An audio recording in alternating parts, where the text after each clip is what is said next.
It all started with a single text message. I never thought a simple notification could unravel everything I believed about my life. But there it was, staring back at me on my phone screen. I didn't want to open it. In fact, I tried to ignore it, but there was something in my gut telling me I had to see it. It was from an unknown number. No name, just a message. Your wife is with someone else right now. At the party. You should come. I stared at those words for what felt like an eternity. My mind raced, trying to understand. Was this some kind of joke? A prank? Who would send me something like that? But deep down, I knew something wasn't right. Something had been off with her lately, and I had ignored all the little signs. The way she'd been more distant, how she'd stop mid-sentence whenever I walked into the room, the late nights out with friends that I never questioned. The nagging feeling at the back of my mind that I had convinced myself was nothing more than insecurity. I should have done something earlier, but I didn't. I put the phone down and tried to convince myself that it was nothing. Just paranoia. I mean, what are the odds that my wife, was cheating on me? We'd been together for over 7 years. We had a home, a life, a future. But the message wouldn't let me go. It was like a dark cloud hanging over me, blocking out every ounce of peace I'd ever had. I did something I had never done before. I left the house. My legs felt heavy as I walked through the front door, leaving behind the comfort of my home. I didn't even know where I was going. I had no plan, no clear destination. But the message burned in my mind, and I couldn't just sit there pretending like nothing was happening. I arrived at the venue, the same one we'd attended so many times before, her company's annual event. The familiar sounds of laughter and clinking glasses echoed through the hall. People were chatting, dancing, the atmosphere filled with that uneasy mix of excitement and boredom that these things always have. It wasn't anything special, just another corporate night out, another fake smile from the people who didn't even know the real me. I scanned the room, trying to spot her. Grace had always loved these parties, the attention, the way everyone fawned over her. She was beautiful, charismatic, the life of any room. But tonight was different. That text message kept running through my mind, and I couldn't shake the thought of it. I stood there, at the edge of the crowd, pretending to mingle with people I barely knew. And then I saw her. She was standing at the far end of the room, laughing at something Jake, one of the new hires, had just said. He was too close, laughing too hard, his hand brushing her arm just a little too casually. The way they looked at each other, it was familiar, almost comfortable. Too comfortable. I froze. Every instinct in me screamed to walk over there, to confront her, to demand answers right then and there. But something held me back. I didn't want to believe it, but my gut was telling me what I already knew. This wasn't right. And then, like a scene from a movie, I watched as Jake leaned in, his face so close to hers that I could see the exact moment he kissed her. It wasn't quick. It wasn't just a friendly peck on the cheek. It was slow, deliberate, full of something more than what I had been led to believe was there. It wasn't the kiss of a colleague or a friend. It was the kiss of someone who knew what they were doing. And my wife? She didn't pull away. She didn't turn her head in embarrassment. She didn't shove him off. She kissed him back. The air felt thick, suffocating. My body froze. I didn't know what to do, what to say, how to react. For a moment, everything around me disappeared. The noise of the party, the chatter, the music, it all faded away. All I could hear was the deafening sound of my heart beating in my chest, the growing anger, the betrayal that felt like it was cracking me open. Then, finally, my legs moved. I couldn't stop them. I walked through the crowd, my steps heavy, my mind clouded with disbelief and rage. They broke apart as I approached, but not before Grace looked over at me. There was no guilt in her eyes, no shame, just confusion, as if I had interrupted something completely innocent. I didn't stop to think. I didn't care. "You're cheating on me," I said, my voice barely above a whisper. But the words felt like they had been screamed. Jake looked uncomfortable, his eyes flicking between me and Grace. She, however, just stared at me with wide eyes. She opened her mouth as if to say something, but no words came out. And then she said it. "You're wrong, Brian. It's not what you think." And just like that, everything I had ever believed about my wife, about our marriage, shattered. It wasn't a confession. It wasn't an apology. It wasn't even a denial. It was something colder, something worse. She was dismissing me, dismissing what I had just witnessed as if it didn't matter. My heart sank. And the worst part? I didn't know what to do next. But I knew one thing for sure. This wasn't going to end like I thought it would. I stood there, frozen, not knowing how to respond. Everything inside me was screaming, but my body wouldn't move. She didn't even look guilty, just defensive. And the worst part? Jake, this stranger, just stood there like it was all perfectly normal. There was no rush for him to leave, no rush for Grace to apologize. It was almost like I was the intruder, barging into their little bubble. For a moment, time seemed to stretch. The noise around me faded into the background, and I could feel my pulse in my temples, the tightness in my chest, the raw sting of humiliation. Grace, noticing my silence, finally spoke again, but her words were like a slap in the face. "It's not what you think, Brian," she said, her tone low but calm, almost dismissive. "I never meant for you to find out this way." I wanted to scream. I wanted to tell her that I had seen everything, that the kiss wasn't some innocent mistake. But instead, I just stood there, not knowing what to say. "You've been seeing him behind my back," I managed to say, my voice hoarse. It wasn't even a question anymore. It was a statement. I couldn't understand how everything had unraveled so quickly. One minute, I was enjoying my usual life, and the next, I was questioning everything I had ever known about the woman I married. Grace shook her head, almost as if she were pitying me. "You've been so distant lately, Brian," she said, her words cutting through the air. I didn't feel like I mattered anymore. I felt like I was invisible. Her voice cracked, but I could tell it wasn't because she was guilty. It was because she wanted me to feel sorry for her. She was trying to manipulate me, trying to make it seem like it was my fault all along. And, for a split second, I almost let myself believe it. I almost let myself feel like I had done something wrong. But then I saw the truth. It was all a game to her. I turned away without saying another word. I couldn't be there anymore. I needed air. I needed space. I needed to get out of the suffocating, fake atmosphere of that party. I walked straight out of the venue and into the cool night air. The rush of the outside world felt like a slap to the face, but it was what I needed. I needed to think, to process everything that had just happened. How had I missed it? How had I been so blind? Was this the woman I married, or had she become someone else entirely? I walked aimlessly down the sidewalk, my mind racing. My thoughts kept circling back to Grace, to the life we had built together, and to the fact that none of it seemed real anymore. I felt like I had been living in a lie, wrapped up in this perfect little bubble that had popped the second I saw her with him. I needed answers. But more than that, I needed to regain control. I took out my phone and opened up a few messages, scrolling through the texts I had received in the past few days. It was a distraction. I wasn't sure what I was looking for, but I needed something to hold on to. That's when I saw it. Another text from the unknown number. "She's not the person you think she is. You need to see the bigger picture. Don't let her manipulate you." I stopped walking, my heart pounding. This was the second message I had gotten from this person, and it was more cryptic than the first. Who was this? And how did they know what was happening between Grace and me? I glanced around, half expecting someone to jump out of the shadows and tell me that this was some sort of prank. But the street was empty. I looked back at the message, trying to make sense of it. Whoever this person was, they clearly knew something I didn't. They were warning me, telling me things were worse than they appeared. But I had no idea who to trust anymore. Grace had lied to me. She had kissed another man in front of me, and then tried to gaslight me into thinking I was wrong for being upset. But now, someone else was reaching out, trying to tell me there was more to the story. Was it just some random person trying to get involved? Or was this someone who knew the truth? I felt a chill run down my spine. There was something deeper here, something I wasn't seeing. But I had to find out. I took a deep breath and started walking again, my mind made up. The night wasn't over yet. I had to confront Grace again, but this time, I wouldn't just ask questions. I'd demand answers. But this time, I wouldn't be the one left in the dark. I had no idea how long I had been walking. My feet were moving on their own, carrying me down the street, but my mind was elsewhere, stuck in a whirlwind of confusion, disbelief, and anger. The message kept replaying in my head. "She's not the person you think she is. You need to see the bigger picture." Who was this person?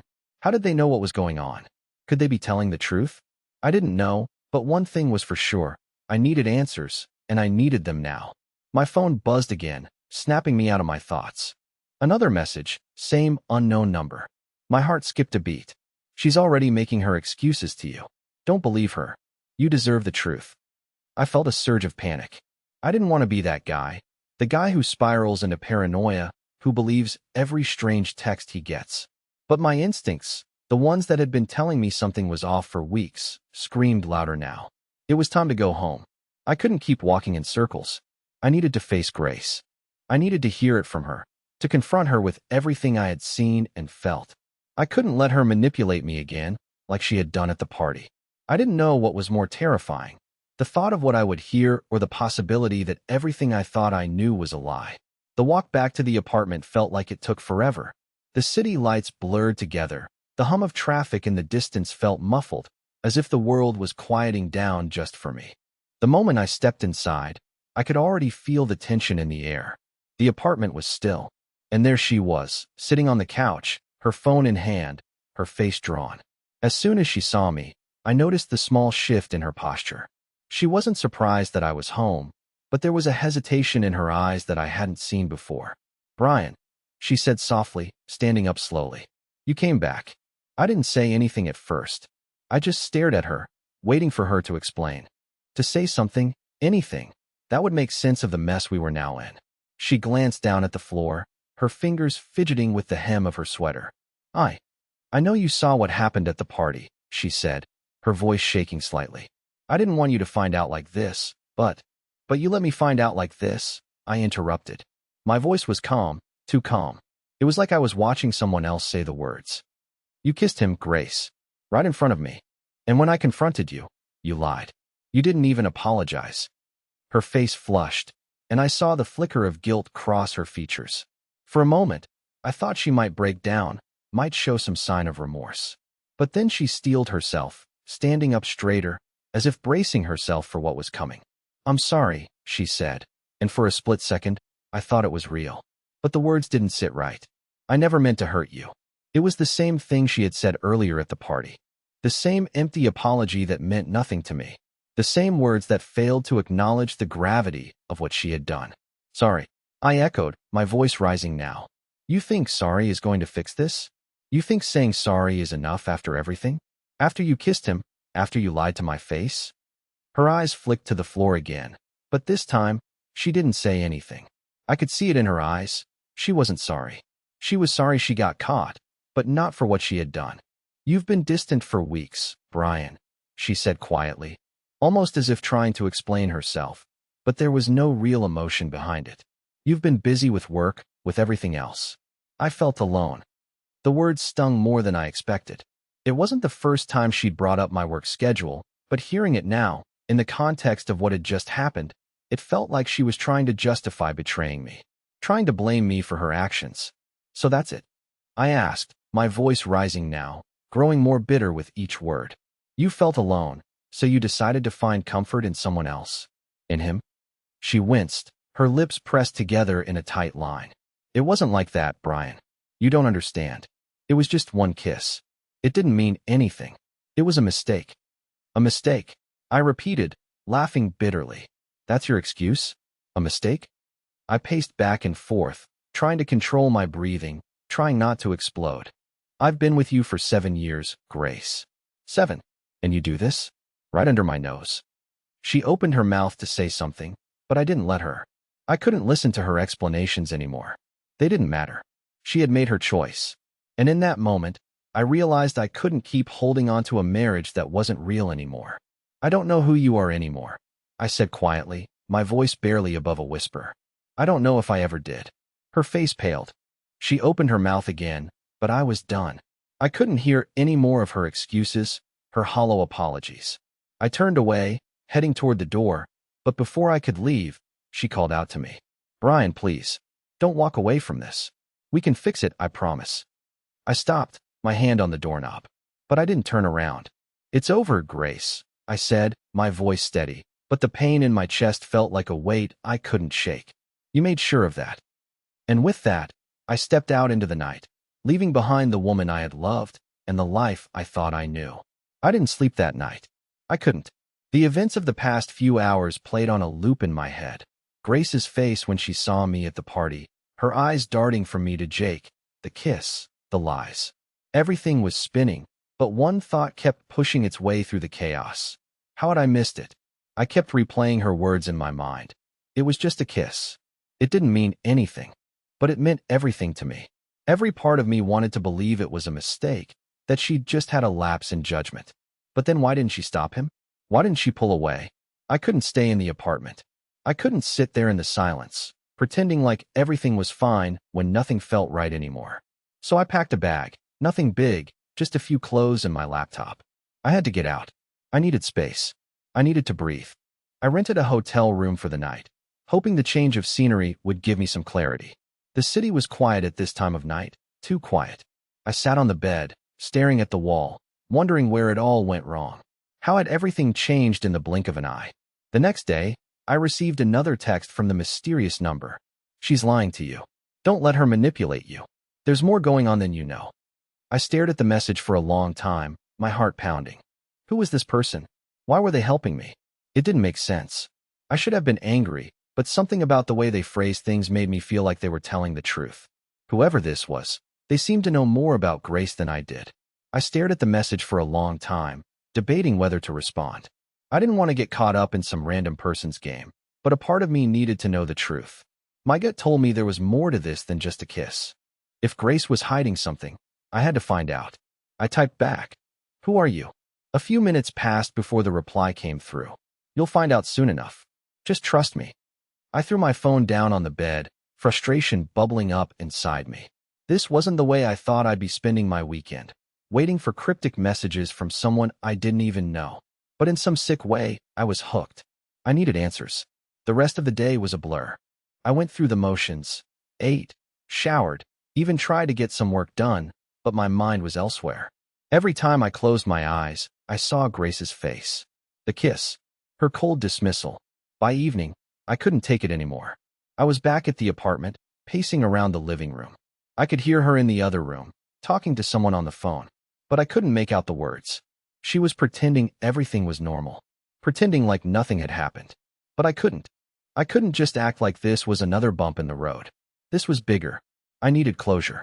I needed to confront her one more time. I walked into the living room, where Grace was sitting on the couch. She looked up at me, her face tired, but she didn't seem surprised to see me. Almost like she had been waiting for me to come back.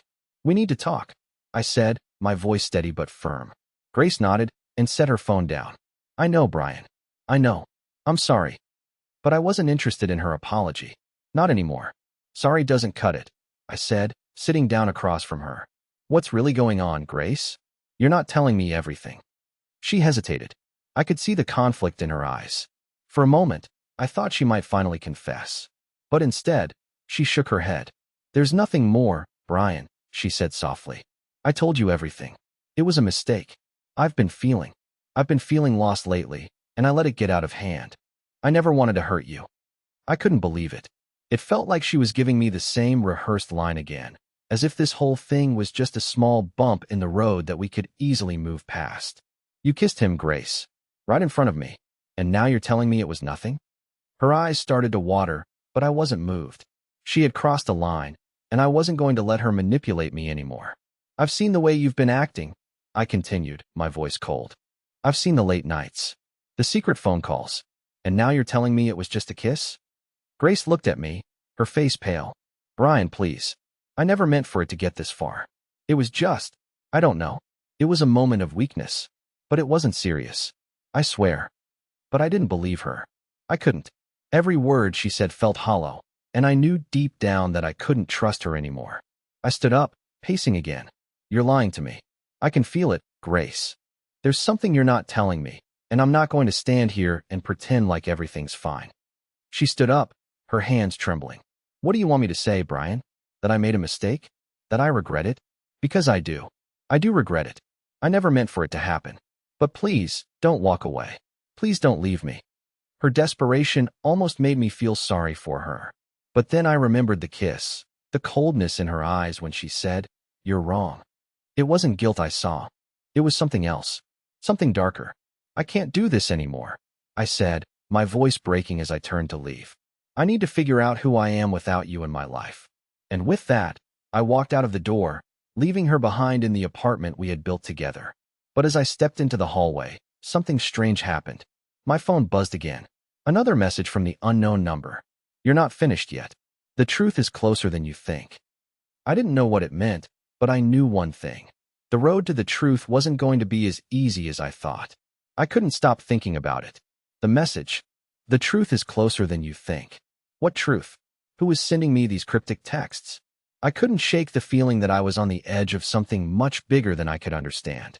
It had gone from a simple betrayal, a kiss, to something much darker, something that wasn't just about Grace anymore. I walked for what felt like hours, wandering the city streets aimlessly. The city was alive, buzzing around me, but I was stuck in my own head, replaying every moment I'd shared with Grace. Every word, every glance, every laugh. How much of it had been real? How much of it had been a lie? I was done. Done with the lies, done with the confusion, done with her excuses. But a part of me couldn't let it go. I needed to know what was really happening. I needed to understand why she had done it, and why she was acting the way she was. The apartment felt empty when I returned. It was almost too quiet. Grace was gone. Her things were still there, clothes in the closet, a toothbrush in the bathroom, but she wasn't home. The silence echoed in my ears as I walked through the rooms, the same rooms I'd shared with her for years. But everything felt different now. The walls seemed to close in on me, suffocating me. I went straight to the kitchen and poured myself a drink, something strong to try to numb the pain in my chest. I didn't even want to think about her right now, but I couldn't help it. I was angry, confused, and hurt. But there was something more than that, something that gnawed at me in the back of my mind. The feeling that I was being watched. I grabbed my phone and saw another text. She's not the one you should be worried about. There's someone else involved, and they're not done yet. My blood ran cold. Someone else? I texted back, my fingers trembling as I typed. Who is this? What are you talking about? The reply came almost instantly. You'll find out soon enough. But don't trust her. Don't trust anyone in her life. Especially Jake. I dropped my phone, staring at the message in disbelief. Jake. The same man I'd seen with Grace at the party. The one who had kissed her. The one who had invaded my life without me even realizing it. But what did this mean? Was he more than just some office flirt? Was he part of something bigger? I couldn't ignore it anymore. This wasn't just about Grace. This was about something deeper, something I wasn't seeing. Something I had to uncover. I knew I had to confront Jake. But how? How could I just walk up to him and demand answers? What was I even going to say? Was he the one pulling the strings, or was he just another pawn in some twisted game? Before I could think it through, my phone buzzed again. I've said enough. Meet me at the park. 9 p.m. Bring no one. I had no idea what to expect. But there was no turning back now. I was already in too deep. I showed up at the park as instructed, my heart racing with every step. The air was crisp, the park empty except for the shadows and the faint hum of the city in the distance. I felt like a fool, standing there in the cold night, waiting for someone I didn't know. But I had no choice. I had to know. And then I saw him. A man stepped out of the shadows, his face partially obscured by a hood. He was tall, dressed in dark clothes, his movements deliberate, as if he knew exactly what he was doing. I approached him cautiously. Are you the one who's been sending me these messages? I asked, trying to keep my voice steady. He didn't answer right away. Instead, he stepped closer, his eyes narrowing as if sizing me up. You don't know the half of it, he finally said, his voice low, almost too quiet for the park's empty atmosphere. You think this is about Grace? It's not. It never was. I felt my stomach drop. What do you mean? He glanced around, making sure no one was watching. There's a lot more going on than you realize. Grace isn't the one you should be focused on. There's a bigger game at play, and you're just a part of it. I took a step back, my mind racing. What are you talking about? He smiled, but it wasn't a friendly smile. It was a smile of someone who knew something you didn't, and it made my blood run cold. I'm talking about Jake, he said, his voice now laced with bitterness. You think he's just some office guy, some guy who couldn't care less about your life. But you're wrong. He's not just after your wife. He's after everything you have. Your life. Your career. Everything. I felt like the ground beneath me had just disappeared. My thoughts were a blur. Jake is involved in this. But why? What does he want? The man stepped even closer, his eyes piercing through me. Jake's not the only one. There's a lot of people involved. And they're using Grace to get to you. But that's not the worst part. I could feel the hairs on the back of my neck standing up. What's the worst part? He paused, letting the silence hang between us like a heavy weight. The worst part is, you've already been caught in their web. They've been watching you, Brian. Watching everything you do. And now, they're going to make you pay. I couldn't breathe. My heart was hammering in my chest, my mind racing. Who were these people? What did they want with me? And why was Grace involved? The man turned and started to walk away, his voice floating back to me like a final warning. Don't trust anyone, Brian. Not even her. The truth is far worse than you think. And with that, he disappeared into the shadows, leaving me standing there in the cold, alone, with more questions than ever. The words echoed in my mind long after the mysterious man had disappeared into the shadows. Don't trust anyone, Brian. Not even her. How was I supposed to process that? Was Grace part of some twisted scheme? Was she an unwitting pawn? Or had she knowingly dragged me into a game I had no control over? I didn't know who to trust anymore. The person who had once been the love of my life, the woman I married, was now a complete stranger in my eyes. Everything felt like a lie, and with every passing minute, I found myself sinking deeper into confusion and dread. I walked away from the park, my mind swirling. I had no idea what to do next. Should I confront Grace again? Should I trust the stranger's warnings and dig deeper into Jake's role in all of this? Or was I being manipulated by some unseen force, playing into their hands just by showing up tonight? I needed answers, and fast. So, I did the only thing I could think of. I went home. The apartment felt colder now, more alien.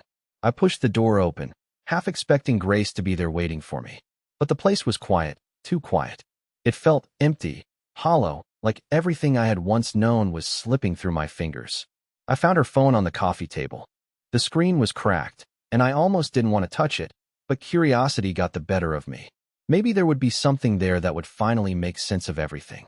As soon as I unlocked it, a series of messages flashed up, text messages, a few emails, even some notes from what looked like private conversations with Jake. But it was one particular text that caught my attention, a recent one, sent just before I'd walked in the door that night. I told him. He knows. Now it's time. Are you sure we can trust him? My hands trembled as I read it. The message was clear. Grace had told someone, but who? And what was this about trusting him? Was it about me? Had she told someone else about me? And more importantly, who was she communicating with about all this? I had to know more. There was no going back now. I couldn't pretend everything was fine and just move on from this. I needed to get to the bottom of it, no matter the cost. I found Grace's things scattered around, her coat, her purse. But she wasn't here. She had left, but I had no idea where to. I couldn't even call her. The idea of confronting her, asking her the hard questions, made my stomach turn. Every time I had tried, she had shut me down, deflected, lied. But this time, there was no avoiding it. I needed the truth. I sat down at my desk, my head in my hands, trying to clear the fog. I wasn't going to let this go. I couldn't. Not when there were so many unanswered questions. Who was this Jake really? What was his involvement with Grace? And who had sent me those cryptic messages? They seemed to know everything, but they had remained hidden in the background, never revealing their identity. The hours ticked by as I tried to make sense of it all, piecing together fragments of what I knew, what I had seen, what I had overheard. It wasn't enough. It never was. And then the phone buzzed again. It was another message from the same unknown number. Meet me at the usual place. I'm giving you one chance to get it right. Don't bring her. The usual place. That phrase was like a punch in the gut. The park? Or was it somewhere else? I didn't know, but one thing was clear. Whoever this person was, they weren't going to stop until they had their say. And if I was going to figure this out, I had to go. I grabbed my jacket, feeling the cold air as I stepped out of the apartment. Every instinct screamed at me to stay away, to let it go, to walk away from this madness. But I couldn't. I was already in too deep. This wasn't just about Grace anymore. This was about something bigger, something I didn't fully understand, but I knew I had to find out. I made my way to the park, each step heavier than the last. The city seemed quieter now, as though everyone had already gone to bed, leaving me alone with my thoughts, with my suspicions. When I arrived, the park was nearly empty. A few joggers passed by, but there was no sign of the man, no sign of anyone. I waited in silence, feeling the chill seep into my bones. The minutes dragged on, and just as I was beginning to think this was some kind of cruel joke, I saw him. The same tall figure, the same hooded figure, stepped out from the darkness. He was holding something in his hand, but I couldn't make it out from where I was standing. I could feel my heart racing again. I didn't think you'd come, he said, his voice calm but cold. Why are you doing this? I asked, my voice shaking, barely able to contain the frustration and anger that had built up over the past few days.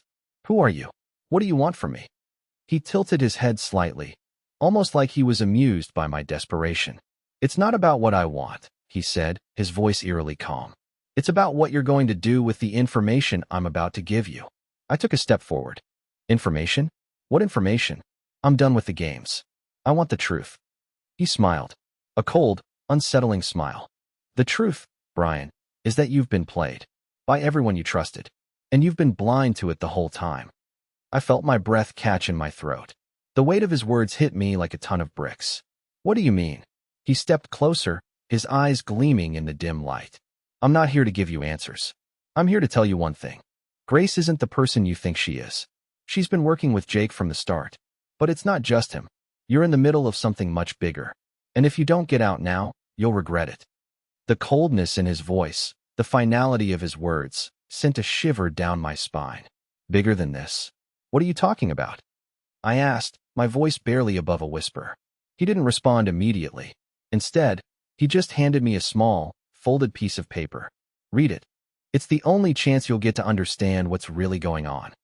And then, without another word, he disappeared into the shadows, leaving me standing there with nothing but questions and a piece of paper that could hold the key to everything. I stood there in the dim light, the crumpled piece of paper clutched tightly in my hand. The air around me was still, too still, as if the entire world was waiting for me to open it. My mind raced with 1,000 questions. Who was this man? What did he know? And why was he involved in my life? But there was no time to think about that now. I had to know what was on this piece of paper. I unfolded it slowly, almost hesitating, as though I already knew that what was written would change everything. The paper was old, the edges worn and creased, but the handwriting was sharp and precise. There were no fancy words, no long explanations, just a few short lines that made my stomach churn as I read them aloud in my head. Jake's not just an office flirt. He's been playing you from the start. You've been targeted for a reason. Grace has been the key to it all. You're too deep in this to walk away now, but if you want to survive, you'll need to make a choice. You won't be able to trust anyone, not even Grace. This isn't over. Not by a long shot. The words hit me like a punch in the chest. Targeted? I thought. What the hell does that mean? And then I remembered what the man had said just before he handed me the paper. You're in the middle of something much bigger. But bigger than what? What was this? What had Grace gotten herself, and me, caught up in? I crumpled the paper in my hand, my mind spinning. I was drowning in confusion. Who could I trust? Grace had kissed Jake. She had lied to me, over and over again. But now this paper made it seem like there was something more going on. Something bigger than just her betrayal. I had to find out more. I couldn't let this go. I shoved the paper into my pocket and turned to leave the park, my heart pounding in my chest. As I walked back to my car, I felt like I was being watched again. The feeling of eyes on me was relentless. I glanced over my shoulder, but saw nothing. When I got back to the apartment, the door was unlocked. I pushed it open slowly, half expecting to find Grace sitting there, waiting for me, ready to explain everything. But when I walked in, I was met with nothing but silence. The apartment felt colder than it had earlier. The tension in the air was thick, like something was about to explode. I walked through the living room and into the bedroom, but there was no sign of her. Her things were still there, her purse, her coat, but she was gone. She had left. And in that moment, I realized that this wasn't just about a kiss. It wasn't just about the lies she had told me. Grace was running from something, and I was now a part of it, whether I liked it or not. I didn't know where she had gone, but I couldn't just sit here and wait for her to come back. I had to act. I had to take control of this situation. But how? Where could I even start? That's when I remembered the one thing that had been constantly in the back of my mind. The one thing I kept ignoring because it seemed too crazy to be true. The texts. The anonymous messages from the person who seemed to know everything about me, about Grace, about Jake. There was something they weren't telling me.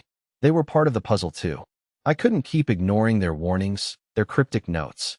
I pulled my phone out and scrolled through the messages, trying to get a sense of what was happening. There was no more cryptic language this time. Just a simple, chilling message. It's time for you to wake up. They've been watching you. Grace isn't the one you need to be afraid of anymore. It's the people she's involved with. The ones who've been pulling the strings from behind the scenes. You need to find out who they are before it's too late. My heart dropped. Too late for what? I stared at the screen for a long moment, my mind racing. Who were these people? And why were they so determined to keep me in the dark? I couldn't keep going like this, wandering in the dark, waiting for something to fall into place. It was time to take control. I needed to confront Jake.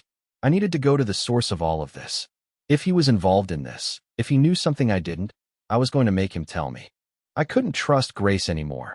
Not with the way she had acted, not with the way everything had turned out.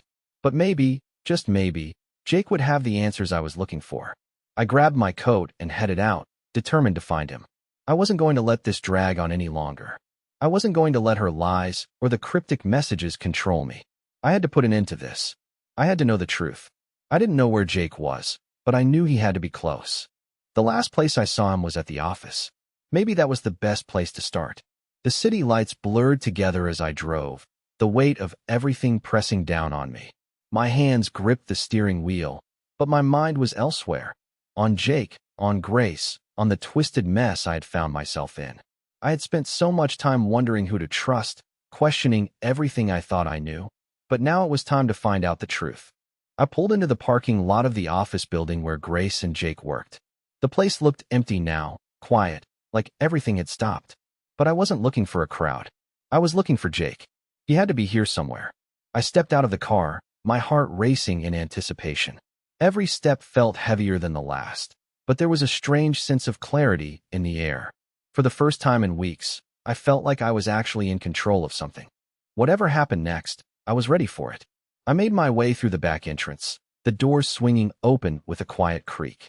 Inside, the building was dark, with only the glow of a few scattered desk lamps illuminating the hallway. I moved cautiously, every sound amplifying in the silence. The office was empty, save for the faint hum of a computer somewhere down the hall. I walked toward the office area, my footsteps echoing through the empty space. And then I saw him. Jake was sitting at his desk, his back turned to me as he typed away at his computer. I could feel the anger rise up in me, but I pushed it down. Now wasn't the time for anger. It was time for answers. I cleared my throat. Jake! He spun around quickly, his eyes widening when he saw me standing there. For a moment, neither of us spoke. Then he stood up, taking a deep breath. What are you doing here, Brian? I need answers, I said, my voice steady. You've been playing me from the start. You've been involved with Grace, and I want to know what's going on. Why are you doing this? Jake seemed to hesitate, his eyes flicking toward the door, then back at me. I didn't want it to happen like this, he said, his voice low. I didn't want to hurt you. You didn't want to hurt me? I repeated, the words tasting bitter in my mouth. But you did. You kissed my wife. You lied. And you've been dragging me into something I don't understand. He sighed, rubbing the back of his neck. Look, I never meant for it to get out of hand. It was supposed to be a business thing, just some connections, but then it turned into something else. I narrowed my eyes. A business thing? What the hell are you talking about? He took a deep breath, his shoulders slumping. You don't know this, but Grace and I weren't just talking about the company. She got involved with some people. People who wanted to use you. They've been watching you, Brian. Watching your every move. They thought you were a perfect target for their plan. I took a step forward, my mind reeling. What plan? Who are these people? Jake looked at me, his eyes filled with regret. They're from a different branch of the company. They needed someone to manipulate, someone who wouldn't question their intentions. And Grace, she didn't know how deep she was getting. At first, it was just about getting closer to you. But then it became bigger. They used her to get to you, to break you apart from the inside out. The words hit me like a slap. You mean, this wasn't even about her? She was just a pawn? I asked, my voice shaking. Jake nodded slowly. Exactly. Grace got caught up in something she didn't fully understand. But she's not the mastermind here, Brian. She's been manipulated, just like you. Just like me. I felt the world spin around me. This entire time, I had been blaming Grace. I had been angry with her, thinking she was the one who had betrayed me. But now, the truth was in front of me. Grace had been just as much of a victim as I was. I sank into the chair across from Jake, trying to process it all. So what now? What happens next? He looked at me with a mixture of guilt and something else, something I couldn't quite place. You have a choice, Brian. You can walk away from all this. where you can fight back. You can expose the people behind it all, but it won't be easy. They've got power. They've got connections. But if you want to fix things, you have to make a choice. I sat there for a long time, thinking. My mind was flooded with options, with anger, with disbelief. But at that moment, I realized something. I had a chance to rebuild, to reclaim my life. I wasn't going to let this define me. I wasn't going to let Grace's mistakes define us. I stood up, my decision clear in my mind. I'm not walking away, but I'm not doing this alone. Jake nodded. I'll help you. But be careful. This isn't over. I left the office that night with a newfound sense of purpose. I didn't have all the answers yet. I didn't know how the story would end. But I knew one thing. I wasn't going to let them win. I wasn't going to let this take away my future, my happiness. And I wasn't going to let Grace's mistakes be the end of everything. When I got home, Grace was waiting for me. Her eyes were red, her face drawn with worry.